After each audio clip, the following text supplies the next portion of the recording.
Sal-aħħar ta' din is-sena fi Smart City kellu jkun hemm mal-2800 persuna impjegata. Din iċ-ċifra hija kwotata fir-rapport tal-KPMG li fuq il-Parlament ivvota biex tingħata l-art lil Smart City. Hawnhekk fejn qed isir il-proġett ta' Smart City hawn parti mill-bini li tela xogħol ta' kostruzzjoni li għadu għaddej iżda ma jidhrux l-2800 impjegat li suppost fil-maġġor parti tagħhom diġà bdew jaħdmu ma' Smart City Malta.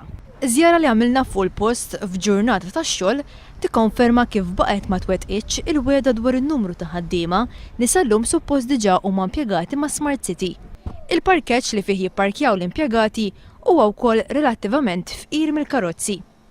Il-ġimgħa li għaddiet il-Ministru Stingat ikkonferma li żmien meta se jinħolqu l-impjiegi kellu jitbiddel minn dak imwiegħed qabel l-elezzjoni ġenerali.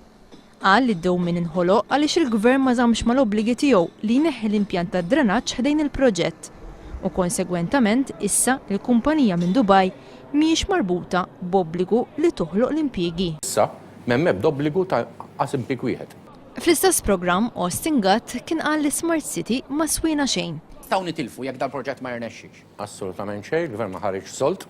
Il-ġurnal kulħadd iżda konferma li l-Gvern ħareġ 15 miljun euro bħala valur tal-fabbriki li kien hemm mutwaqqgħu tul mill-kera li ntilfet u spejjeż ta' riallokazzjoni biex tagħlart għal proġett ta' Smart City. Il-Partit Laburista jaqbel ma' pjan ta' xogħol fit-tul biex pajjiżna jkollu koerenza fil-qasam tal-ekonomija. Dan qalu l-mexxej Laburista Joseph Muscat waqt laqgħa li saret fiċ-Ċentru Nazzjonali Laburista ma' tmexxija l-ġdida tal-Union ħaddiema maqudin. Joseph Muscat qal li bħalissa hawn nuqqas ta' koerenza fil-qasam tax-xogħol u l-pensjonijiet fejn il-Gvern filwaqt li jinkoraġġixxi ħaddiema jirtiraw kmieni jgħid li jrid jolli l-età tal-irtirar. Qal li parti miċ-ċavetta għall kwistjoni tal-pensjonijiet hija li tiżdied il-parteċipazzjoni tan-nisa fid-dinja tax-xogħol.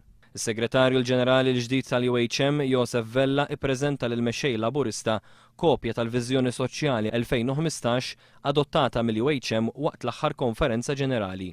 Tinkludi fost l-oħrajn il-proposta tal-Active Labour Market, pjan fit-tul għall-qasam tax-xogħol. Joseph Vella qal li l-union tiegħu trid tiġbed lejha partiti, soċjetà ċivili u unions biex flimkien jitfassal il-futur tal-pajjiż.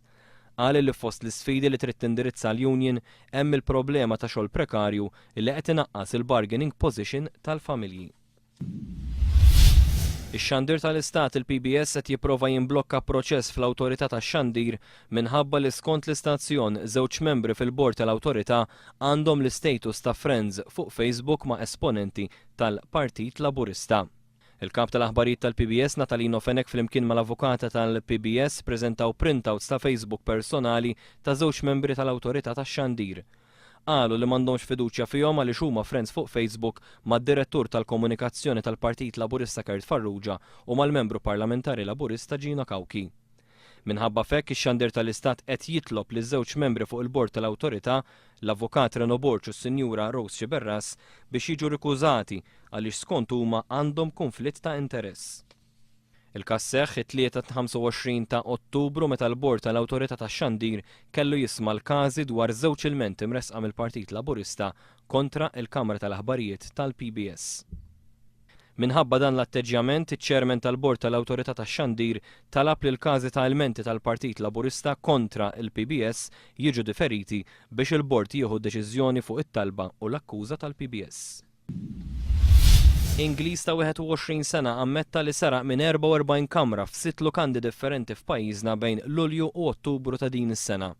L-Ingliż li joqgħod l-imsida kellu kompliċi Malti Matthew Borge ta' 20 sena mill-Mosta illi wkoll ammetta li saraq mobiles u apparat ieħor elettroniku illi laħħaq valur ta' eluf ta' euro. L-Ingliż u l-Malti nqabdu fil-fatt mill-istaff ta' waħda mill-lukandi. One Tribute is-serata li ser tinkuruna l-attivitajiet kollha li saru minn One tul din is-sena sabiex jitfakkar l-20 anniversarju mit-twaqqif ta' One Radio. Fis-Sala ta' Repubblika f'Dar il-Mediterran għal konferenzi illum kien għaddej ix-xogħol fuq il-palk u l-issettjar tal-mużika. Tkellimna ma' Reja Zoppardi l-kap ta' One Radio dwar x'inhi l-idea wara One Tribute. Sibna li issa nirrikonoxxu lill-artisti u daw kollha li kienu parti mill-arti u l-istorja ta' din id-disciplina tul dal-aħħar 20 sena.